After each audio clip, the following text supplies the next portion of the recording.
വികസനത്തിനും ക്ഷേമത്തിനും ഊന്നൽ നൽകി രണ്ടാം പിണറായി സർക്കാരിന്റെ അവസാന ബജറ്റ് ധനമന്ത്രി കെ.എൻ. ബാലഗോപാൽ നിയമസഭയിൽ അവതരിപ്പിച്ചു.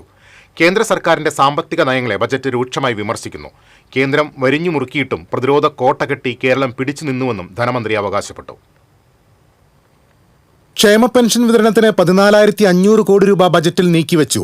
സ്ത്രീ സുരക്ഷാ പെൻഷന് 3,820 കോടിയാണ് ബജറ്റ് വിഹിതം. ആശാ വർക്കർമാരുടെ ഓണറേറിയം 1000 രൂപ കൂട്ടി. അങ്കണവാടി ടീച്ചർമാർക്ക് 1000 രൂപയും ഹെൽപ്പർമാർക്ക് 500 രൂപയും കൂട്ടി. തദ്ദേശ സ്ഥാപനങ്ങളിലെ അംഗങ്ങളുടെ ഓണറേറിയം വർദ്ധിപ്പിച്ചു. സർക്കാർ ജീവനക്കാരുടെ DA കുടിശ്ശിക നൽകുമെന്നും ധനമന്ത്രി പ്രഖ്യാപിച്ചു.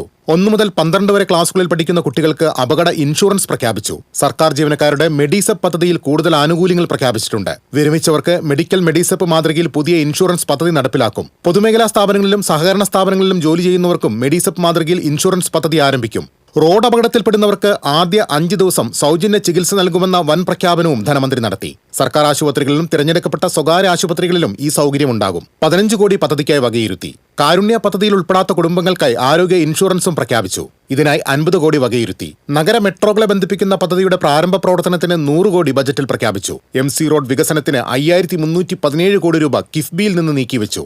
സൗരോർജ്ജം സംഭരിച്ച് വിതരണം ചെയ്യാൻ പഞ്ചായത്തുകൾ തോറും പദ്ധതി നടപ്പിലാക്കും. തൊഴിലുറപ്പ് പദ്ധതിക്ക് 1000 കോടി അധികം വകയിരുത്തി. ഹരിതകർമ്മ സേനയ്ക്ക് ഗ്രൂപ്പ് ഇൻഷുറൻസ് ഏർപ്പെടുത്തും. ക്യാൻസർ, ലെപ്രസി തുടങ്ങിയ രോഗബാധിതരുടെ പെൻഷൻ 2000 ആക്കി. ഓട്ടോ ടാക്സി തൊഴിലാളികൾക്ക് ഇൻഷുറൻസ് പദ്ധതിയും പ്രഖ്യാപിച്ചിട്ടുണ്ട്. News desk TCV.